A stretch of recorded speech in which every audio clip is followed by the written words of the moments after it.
Good morning, everyone. Lots going on as usual. It seems like yesterday was a bit of a breaking point. It seems like there's a lot of people who said, no, we're not going to go along with this. It doesn't matter what you say. That's not happening. No way. No.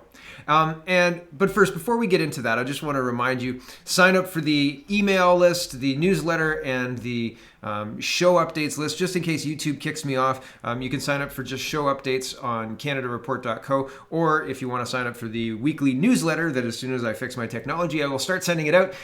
You can sign up on the top one. Okay, so getting that out of the way, let's get into what happened yesterday. What happened yesterday is a very interesting story in the whole story of the Doug Ford premiership. I think it's the day that he lost control. I think it's the day that finally everybody said, no, not going to happen, buddy boy. Not happening. We're not listening to you. Not anymore. Not today. Not ever.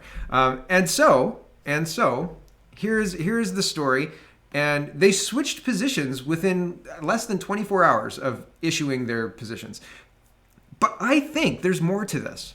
I think we maybe got played just a bit. And I'll tell you what I mean in a few tabs, because we've got some things to look at, because I want to look at what happened, and then I'll tell you why I think maybe art of the deal was at play here. And there are people who said to me, no, the public backlash was really big, so that's why. What about small businesses? Public backlash has been big on that. Look at Skelly. Look at there's been public backlash before. They didn't back down.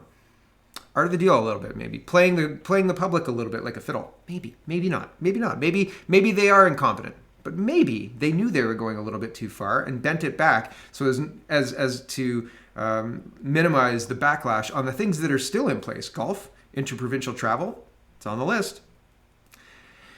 I'll tell you as well, I've checked how much the flights to my state of choice are, and that was because of Doug Ford's overreach on Friday, honestly.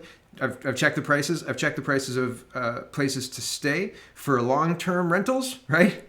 I've checked prices of maybe going on vacation, seeing what's open in Florida. It looks promising, right? There's trampoline parks and baseball diamonds you can go to, right? Not roped off playgrounds and parks for kids. So what Doug Ford did triggered a lot of people. It triggered me to move on some things that I probably should have moved on a while ago, right? Having the prices for that kind of stuff, having the conversations with the people that you need to have the conversations with to say, like, look at what's happening to our country. And I'd love to fight. I think I've fought a lot, actually. And it seems like, and I've told people who chat with me about this, it seems like the more I fight, the less I win. And so, okay, fine. I don't mind losing. I like to highlight things that are happening to people. But the thing is, when he gets to the point where they're roping off playgrounds, maybe it's time to say, okay, you guys win. You can have your crazy backwards province. I'm going to run to a place where it's sane, right? And man, I don't want to run. I love this country. I don't want to get out of here. I would love to build the rest of my life and my grandkids and their grandkids. I would love to stay in Canada, but not if it's a communist country. Not if it's a country that's like, you know what? The ICU numbers are a little dicey, and those cherry blossoms, you don't get to see them, citizen. I don't want my kids growing up in that. That's ridiculous. That's crazy. That is around the bend. Like, when you read about places like North Korea and Iran, do you read like the little byline, by the way, they're not allowed to look at cherry blossoms in the spring, like because of the ICU numbers there? It doesn't say that, right? Like, it is worse than dictator regimes across the world, places where they have sanctions on doing international business, and we're sitting here saying, no, this is fine. It's fine. Yeah, no, it's okay, Doug Ford. Please rope off the playgrounds and the cherry blossoms and everything. It's not fine. And when you fight and you lose, it's insanity to keep doing the same thing over and over again, right? It's insanity to keep doing that. It's crazy. So you have to look for another way to maintain your sanity and to solve the problem. So that's what you're doing. That's what I was doing. And when I said yesterday, act accordingly, I meant it. Like, I meant it. This is serious. This is as serious as it gets. It's as serious as it gets. Okay, getting into the news. What happened yesterday? Colin DeMello says, this week started with indefinite closure of schools and ended with the immediate closure of playgrounds. Ha! Science-based. Yay, right? Alex Brown says, all pain, no gain, and all to try to appease the Ontario Science Table, Dalla Lana, TV doctor crowd who beg for police state mobility crushing measures and then still throw Ford under the bus. Get out and enjoy these safe activities, Ontario. Just bring your own scissors and bolt cutters. Yep, I had the bolt cutters set out to cut down the swings. I really did. I did. I said, I'm not going to do this again. I said to my daughter yesterday as well, we were walking around the park in the morning because I'm not listening to Doug Ford's ridiculous orders to abuse my children. Sorry, not happening, Doug. But anyway, I was walking around the park with her and I said, you can go play in the park. I said, go play in the park, no problems. You can go play. I said, but if a bylaw officer or police officer comes, I said, I'll talk to them. Don't worry about it. And if I say we're going to go, and that's that. And then we'll go find another park and play when the bylaw officer drives away or when the police officer drives away. That's a crazy conversation to have with your kids. I have to tell you, like, don't worry about the police officer. We'll lie to them. And when they go away, we'll continue to break the law. Don't worry, kid. You know, like, it's fine. The whole province hasn't gone completely crazy. I hope the police don't arrest me for not wearing a mask. Just walk home and tell your mom, you know, your dad's been arrested for not wearing a mask. Don't worry about that exemption or anything. It's crazy. It's crazy. Okay, I'm laughing, but it's crazy. It's crazy.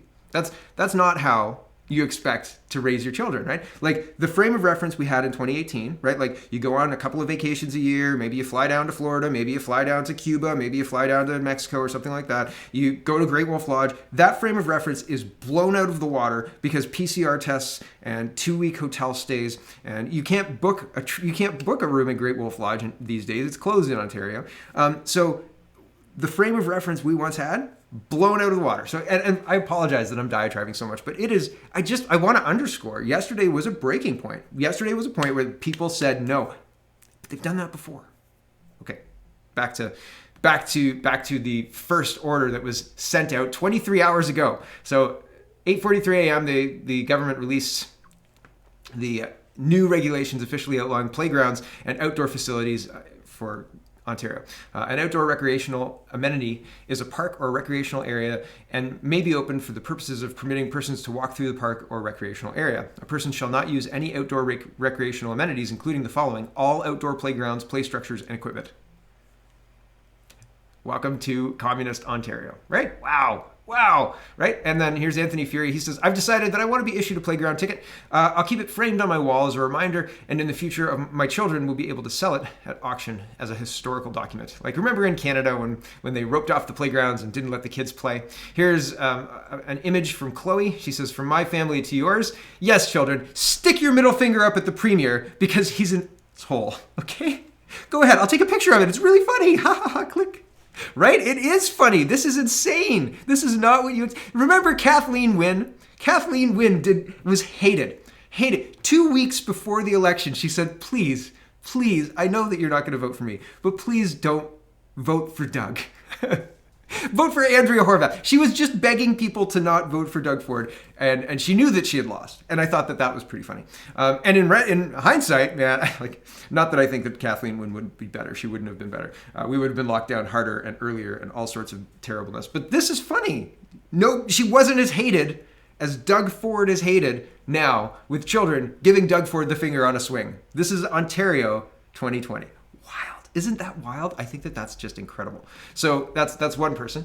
Here's an Anthony Fury looking for the ticket. I thought that was great. I was like, yeah, I'll take a ticket. Sure. Give me a ticket. I'm not going to give you my address too. Give me 2 tickets. I'm just going to send them back to you in the mail. Like, that's all that's going to happen. And when the court can't process all these crazy tickets, yeah, your laws mean nothing, right? But anyway, Patrick Brown, who's the mayor of Brampton, former head of the PC party, right? The Ontario PC party. I was out for a walk with Theo, that's his son, and he was pretty upset the playgrounds are closed. His dad agrees. I will be consulting City Council and our solicitor on whether we can legally decline a provincial order. The medical advice has been clear that outdoor recreation should stay open. Yeah, that's one. So that's 19 hours ago. 18 hours ago, Cam Guthrie says, this is a disease of people, not playgrounds. Outdoors is where we need to be. Our kids' mental and physical health is important too. Limit numbers, yes. Stop gatherings, sure. Wear a mask, of course. Social distance, okay. Close them down, no. This needs to be reviewed. And they were reviewed, right? They were reviewed. Hold on, this is funny though. Love the jump between schools are safe and playgrounds are canceled. Yeah. I mean, you've got Stephen Lisi, who's the education minister, who's terrible at his job, awful terrible at his job. Like, I have emailed him and he hasn't even bothered to email me back. Fine, no problems. But you've got Stephen Lisi in letters to parents, letters typed to parents. Okay, you guys are going to be assured because I'm the education minister and I would know, has said schools will remain open. And then schools closed 24 hours later. And then schools are safe. Schools are closed 24 hours later, right?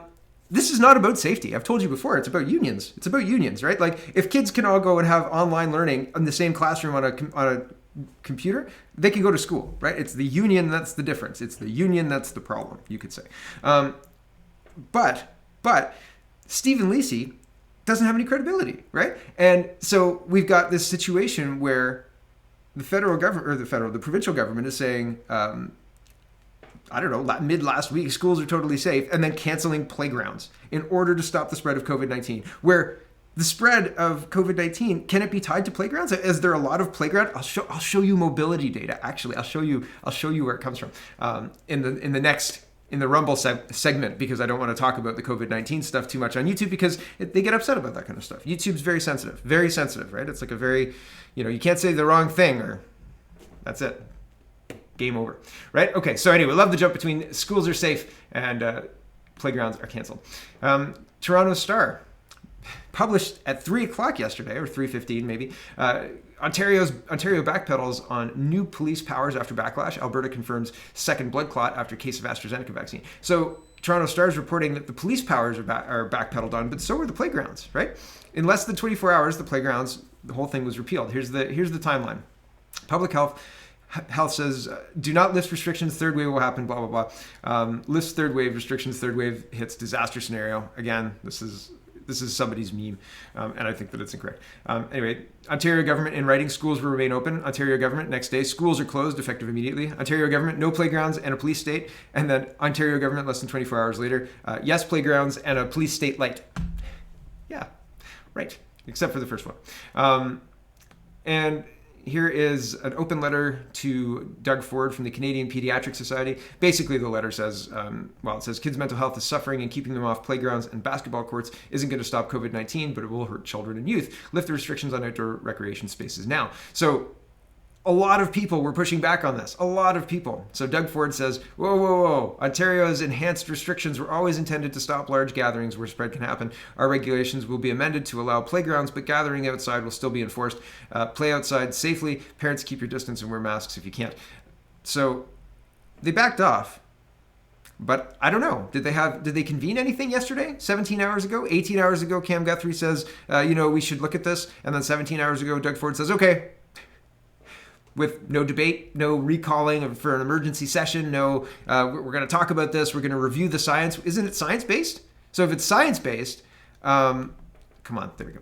If it's science-based, you'd think that they would come back and say, listen, everyone, here's the science that says that we have to close the playgrounds and this is why we came to the decision. No, they didn't do that. They said, okay, whoops, sorry, right? They didn't do that. They didn't come out with the science. They didn't say, here's what we saw and why we decided to do what we did. Isn't that odd? Isn't that strange? Anthony Fury says, we don't need clarification. We need an apology and an acknowledgement from them that it was wrong. I don't think we're going to get that. Something to consider, though, is it took public backlash for Ford Nation to reverse course on playgrounds and policing. This is what Ontario PC Party MPPs should have stopped internally before it happened. The party is bloodied and damaged with the public, and damage with the public is already done. The cops who don't like being political or taking a stance with government, or a stance, by government, has more courage to oppose the premier publicly than his own MPPs who are elected and paid to represent the constituents. Remember that. Yes, this is something that's notable because the MPPs are the ones who are supposed to represent the people, right? What happened was the people said, The people said, no.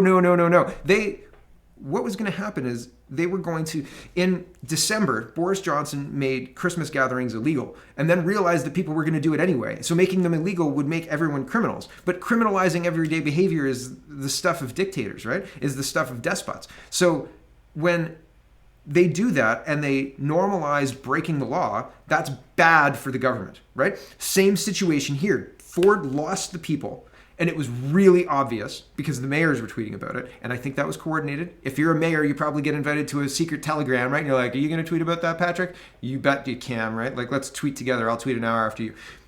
Ish, right? Speculation. But you would think that the MPPs, the people who were meant to represent the people, before it got to the point of public revolt, before it got to the point where people were literally having kids on swings give the premier the finger, the MPP should have said, Doug, this is bad. bad idea, dude. Don't do it. And if you do it, okay, but we're all gonna go. Like, we're gonna go and talk to Roman and say, do you want to, like, step into the premier spot for a minute or two, see if we can fix this problem, this train wreck that is ongoing? No, right? Like, that's the job of your elected officials. Why were they not representing your interests? Why was it that you had to get your kids to go and swing on swings and tell the premier exactly what you thought of him, right? Exactly. I don't know. I don't know why the MPPs aren't doing their job. Here's another example. It says, I can see how one politician can goof up and try to ban kids from parks.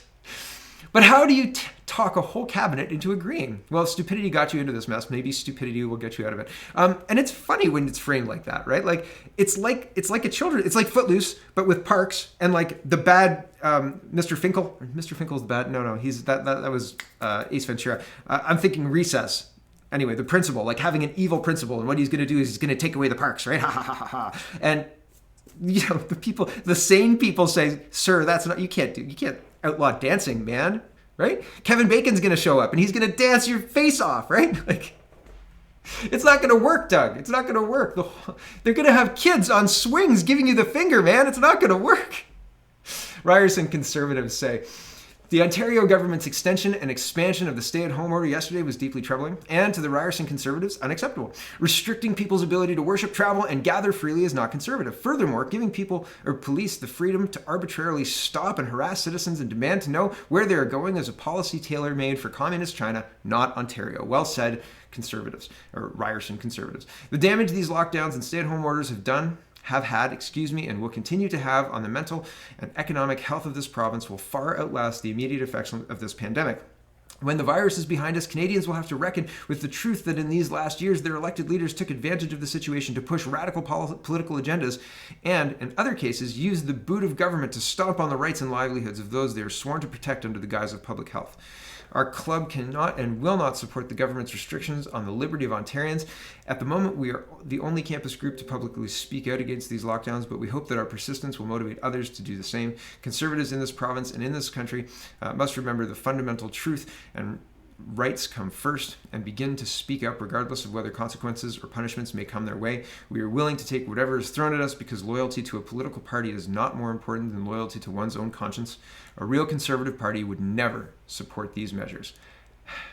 I mean, well done, kids. Well done. Political, if that's the future of the Conservatives, then there's a bright future. And I don't think that that's in the CPC or the Ontario PCs because, obviously, right? Here is anti-lockdown protest in Niagara Falls. There is a current stay-at-home order in place in Ontario, and yet there are a lot of people out in Niagara Falls.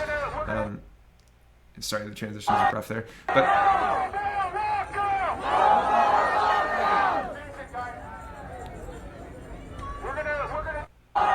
so last year that wouldn't have happened.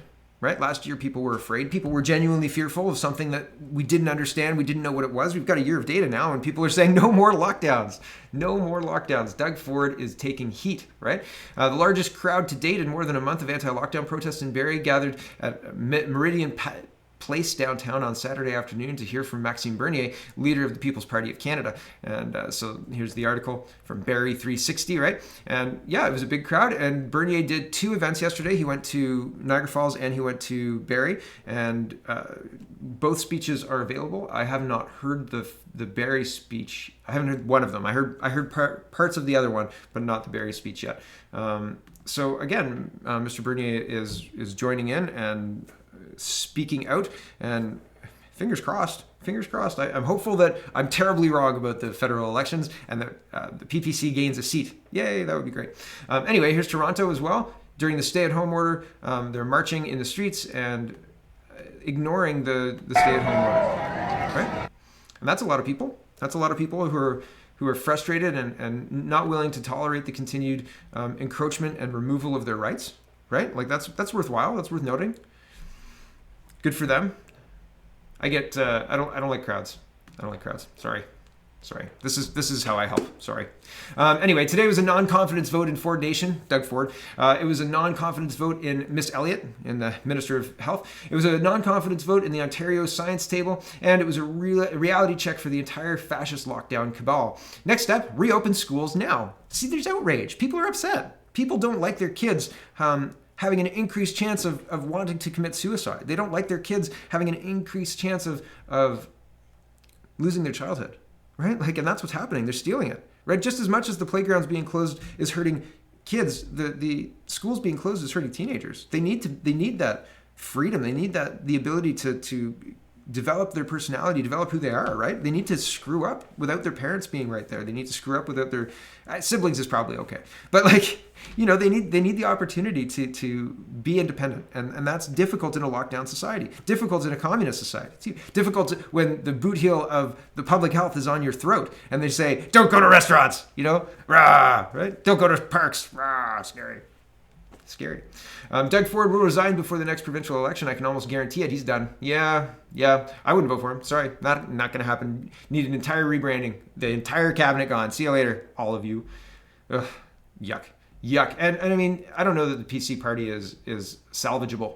I don't know that it is, because the PC party is more than just leader, right? Like there's more to it than that. There's the bureaucracy in place. There's the EDAs, the local level EDAs. That's part of the party's strength, because there's a lot of people who are involved and interested in it. But it also keeps the party old in that the people who are in power remain in power from leader to leader, right? So it keeps the party fixated in bad policy, I guess, if you disagree with the current policy, and I certainly do. So why would I vote for it, right? Like, I regret voting for Ford now. I don't know that there was anybody else to vote for at the time, but I wouldn't vote for him again. And like, if people need a trigger, well, maybe Andrea Horwath will destroy the province enough that people will actually care about it. But maybe it'll be too destroyed. Maybe it'll be a Biden thing, right? Like, taking down the United States by one executive order at a time, right? And politics is crazy because you can't predict the future. You can just look at what's happened and say, well, this is kind of maybe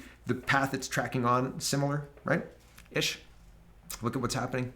I mean, China's an influence. There's so many things that are influencing everything as well, right? Like interprovincial influence, international influence, both China and the United States, because they're big, and to a lesser extent, UK and other trade partners, right? Like, there's lots and lots of stuff that's going on. Anyway, okay, back to the show here. Back to the show.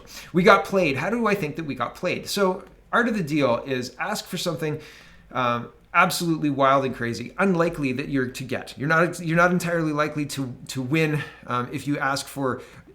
If you're a brand new marketing company and you ask for $100 million for your first contract from Nike, right? Like, it's not likely that you're going to win. But when you settle at $500,000, maybe that's way more than you thought you could get, right? So art of the deal is to ask for something that's maybe not unlikely, but very, very probably not going to be agreeable, and then settle back at something that you wanted and weren't entirely sure you could get. So here's what I'm talking about. In the removal of the playground, sorry, it was distracting me. In the removal of the playground rules, right? Playgrounds are blocked. Now they're not blocked. That's like a big giveaway. And people are like, oh, thank you for saving our children. Blah, blah, blah. But the problem is there's still a lot of bad policies in place. For example, these rules are still ridiculous, says Dr. J. Not a real doctor, probably. No golf, no tennis, no skateboarding. Sitting in a picnic table is not allowed. Really? This is why people have lost all confidence in public health and government. Right. Like, there's still all of these crazy policies in place. Not to mention interprovincial travel is restricted, right? Golfers in Ontario are starting to protest. Yeah, starting to protest? I mean, yeah. Why? If it's safe to go to a park, if there's no science to closing the parks, where's the science to closing the golf, right? Can you go golf by yourself? Sure, you could do 9 holes by yourself, right? A back 9 or a front 9. You could do 18 all by yourself. You could do 18 with 2 people that maintain social distance all the time. You could have a golf hat that's got, 6 feet of, right? Who knows? But no, the government knows. And will there be the backlash? The same backlash that there was for parks. Parents were done. They were like, no, we're going to do this anyway. Could you show up to a golf course with your clubs? Be like, you know what, Morty, I'm going to leave $40 in the green fees in an envelope, and I hope you pick it up, and I'm going to start at 9, right? Like, I don't know. I'm not a golfer. I should probably try it. I used to golf when I was a kid, but I was too young to really appreciate it, I think. My dad really liked to golf, and he took me, and I was not a sporty kid. I liked computers. I still like computers. So anyway. Golf. I hope that they can get out. I've heard stories of an 80-year-old man who's still really active, really healthy, loves to golf, been locked down for a year, but still like he's healthy, right? So he drives around, but he just likes to golf, and now golf is closed. And it's like, well, I mean, you're doing to the elderly exactly the same thing that you're doing to the kids, but there's not the same backlash for the elderly because people don't realize you got to fight for your parents too, right? Just like your kid, just like you fight for your kids, you have to fight for your parents. It's the same thing, right? You have to help them out. You have to do the things that they either are they don't care about anymore, or it's like, oh, this paperwork came. My dad I'm a first generation Canadian. My dad and mom were both born in different countries. And we used to go to my grandparents' house in Toronto most weeks. And my dad would read all the mail and then like pay the bills, right? And this was like the reason we went, but I thought it was for dinner. But it was because my grandparents they could get by on English, but it was mostly my dad's job and my aunt's job to help with the English translations and to get the bills paid and all that other stuff. So it's interesting that people don't realize that you have to advocate and be there for your parents as much as for your kids after a certain age, right? It's humanity, man. Like, we're humans. We got to do that. And we have to do that for each other. Okay. Anyway, Lisa says, weird that no one's talking about returning the kids to school. Yay, playgrounds. We want playgrounds, but, keep those kids out of school. What? Oh, it's not safe. Unions. It's the unions. That's the difference. John Torrey says, look, we got played 16 hours ago. Thanks to Premier Doug Ford for listening and acting today to ensure we can keep playgrounds open. It's a better result for everyone. Premier Ford's Nation's decision will help families stay healthier, especially if we all follow public health advice. Oh, thank you. Right. And then here's Cam Guthrie. He says, sometimes you win one, sometimes you win two. And so after outcry, the Ontario backtracks on police powers because no police force was going to enforce those rules anyway. And our regulations will be amended to allow playgrounds, but gatherings outside will still be enforced, says Doug Ford. I think we got played a little bit, right? And here's FAC. This is kind of the inception of my thought process here. I was like, maybe Doug Ford messaged Patrick Brown, hey, Patrick, what do you think about opposing this playground thing? We'll all look great, and we'll maintain all of those other things. This is me typing. And we'll maintain all of those other things. And, everybody looks good. We all come up smelling like roses when right after enacting further restrictions and lockdowns and border checkpoints, right? I don't know. It bothers me. It bothers me because there's some coordination happening. Okay, is it me or is it odd that these mayors in favor of lockdown all of a sudden are shocked at the police powers things? It almost seems scripted, right? So Mayor Guthrie says, this new provincial order that says police can stop and ask people what they're up to stuff. I'm checking our charter on that one. I'm concerned about this and we're reviewing it. Either way, we can't police our way out of a pandemic, that's for sure. Okay, so that's similar language, right? As Bonnie Crombie used anyway, and the London Police Service used yesterday too. We can't police our way out of a pandemic. They used that. And they called for increased sick days. I don't like that. I'm very concerned about the arbitrary stops of people by police, says Laura Stone. At any time, and I will be reviewing the regulations extremely carefully and discussing them with the medical officer of health and Toronto Police Chief, says Laura Stone. And Bonnie Crombie says the same thing. Our city staff will be reviewing the new provincial regulations, and I'll provide updates in the coming days. Stopping people arbitrarily is not how we get control of the virus. I'll be speaking with our chief of police and public health to understand how this policy will be enforced. So, yeah, there's something there. I don't exactly know what, but there's something there. OPP will be enforcing the new measures to limit transmission of COVID-19 virus and variants, strict measures at provincial borders, and limitations on outdoor recreational activity, more at COVID-19 in Ontario. And this is still from the 16th. I don't think that they've rescinded this. As far as I understand it, they're still doing that. So if you're driving to Manitoba or Quebec, expect to have a good excuse ready. Tell them that it is an essential visit. You're visiting somebody essentially. Make sure you have addresses and stuff because they'll ask you. And you don't want to get turned around, right? Get your goal, get your needs met, right? Play the game because that's the only way to do it, right? Have you seen The Man in the Iron Castle, right? I think so. The Man in the High Castle, Iron Mask, High Castle. And the whole implication is like basically you have to like conceal who you really are in order to get your needs met. And then anyway, regardless, moving on. Ryan O'Connor says, how is it not a national scandal that Ontarians are banned from patronizing their local restaurants when the only persons legally allowed to do so are multimillionaire pro hockey players. Yeah, it's weird, right? Weird. It's not like a 2-tier class system or something like that. It's not. And it's not like the whole United States is completely open. What?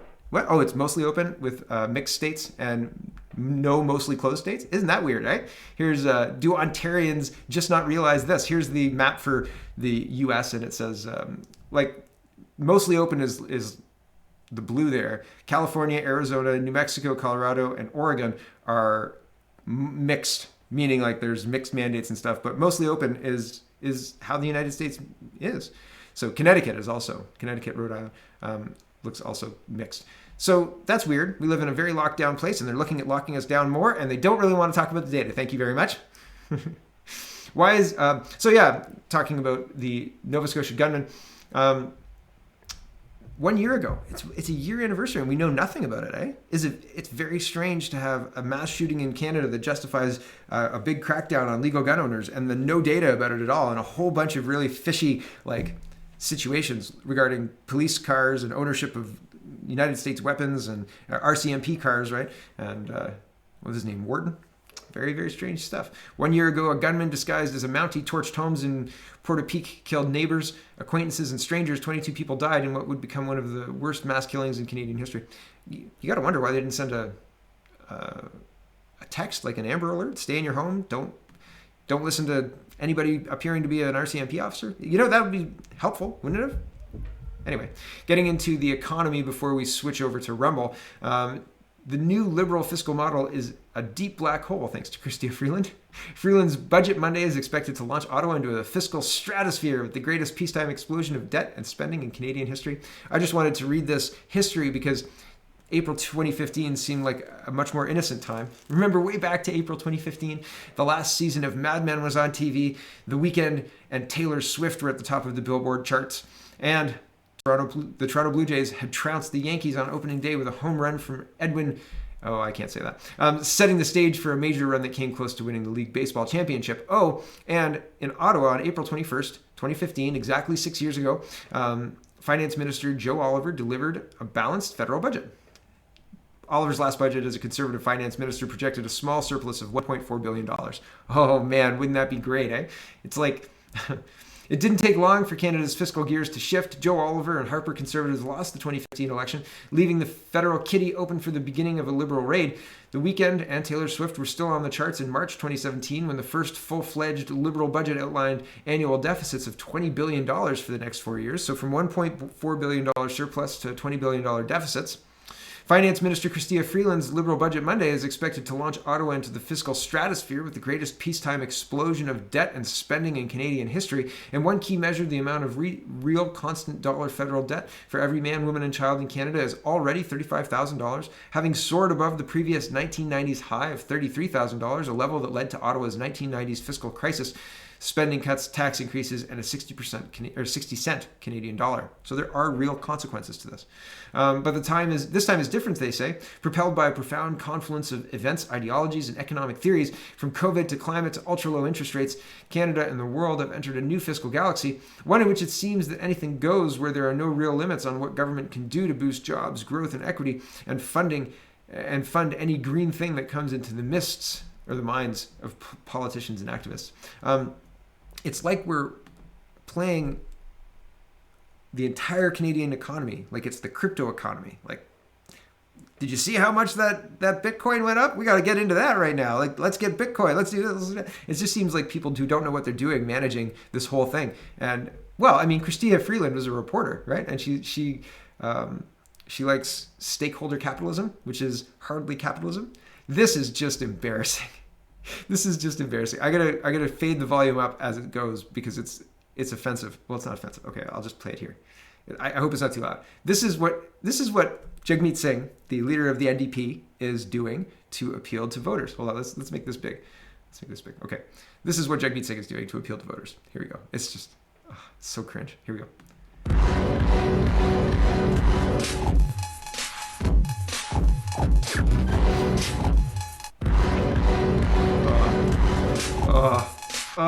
Is this a serious political party? Like, really? I can't wait for O'Toole and Jagmeet to have a rap or something. Like, we want sane fiscal policies. It's terrible. It's terrible. Sane fiscal policies. This guy doesn't want sane fiscal policies. Oh, this is a different thing. He doesn't want sane fiscal policies. Jagmeet Singh? No. He's more interested in appealing to the Rolex communist crowd, right? Oh my goodness. My goodness. It's so embarrassing. It's so embarrassing. There's no magic switch to reset home values, Liberal MP. Why do they want to reset home values? What's going on with resetting the home values? That seems like a bad idea. It's a video, but I don't know why they want... Oh, okay. Hold on. It's not a video. Hold on a second. Okay, a housing crash would be a reduction in a big reduction in the price of a house, right? So if you're talking, and I've talked about housing crashes before, where they were talking about how long it takes to save for a mortgage, save for a down payment on a mortgage at the current rates of working, right? And it's like 11 years or something like that to get into the market. And as the time goes on, it takes longer because the price of the house continues to go up. So it's like this, you're chasing this thing that's increasing in speed as you have to stay running the same speed. Doesn't matter. Excuse me. But when you look at this and what they were saying was even a price decrease of 30%, even if the market crashed by 30%, which would be a big crash, then the time would just go from like 11 to 9 years. And then it would probably, like within that 9 years, it would become 15 again type deal. Like we're not looking at a sustainable increase the way the prices of housing are going. And but anyway, they're still looking at trying to reduce the price of housing, which is folly. We have a lot of space. We have a lot of ability to build. Now the price of lumber is increasing, right? So I don't know what to do about that. But anyway, one Liberal MP argues that a housing correction may not be the silver bullet solution needed to fix Canada's mounting housing affordability crisis. When people tell you they want to cut housing prices by 10%, there is no magic switch in the Finance Department or the Bank of Canada where you just go do it and reset everybody's home equity rates and housing prices across the country. Spadina Fort York MP Adam Vaughan, whose portfolio covers housing issues as Parliamentary Secretary for the Liberal government, said in an interview. So the fact that they're looking at reducing the prices in this way is, I mean, not concerning because like the recovery is going to happen very quickly unless their policies change. The policies are what's driving the price increase because it's generating scarcity. It's bringing a lot of immigrants in means that the people are, when they get here, as soon as they're part of the population, they're accessing housing, they're accessing all sorts of stuff, competing with people who grew up here, who for the past 16, 17, 18 years haven't been trying to access that. So that drives up the prices of the entry level. And then that entry level drives up the prices of everything else because people who are in entry level move up to, and so on and so on. And as that happens, as the supply gets less, the prices increase. So it's a difficult problem that no amount of monkeying with things is going to do. You have to address it from the policy that's actually creating the problem. And that's I mean, our growth map, right? It's all wonky. The Liberals come in and say we want 1 million new immigrants here, and they don't provide for the healthcare infrastructure, which is why our healthcare is collapsing, and they don't provide for the housing infrastructure, and they expect municipalities to do it while keeping Roxham Road open, while having Toronto basically house the people who are coming in from Roxham Road in their shelter system, and now we're housing those people in hotels because of COVID-19. These are bad policies. They don't target or fix the actual problem. They're throwing a cup of water on a fire on the curtains, and like the couch is on fire and the chair is on fire and everything else is on fire. But you got to put out the curtains, right? There's a cup of water. It doesn't work. It doesn't work. Okay, we're gonna head over to Rumble to talk about the rest of this. And so thanks for watching, everybody. Check out CanadaPoly.com. Check out CanadaReport.co. Check out SpeakingMoistly.co. Have a wonderful, wonderful day, and we'll see you on Rumble. And see you in just a second.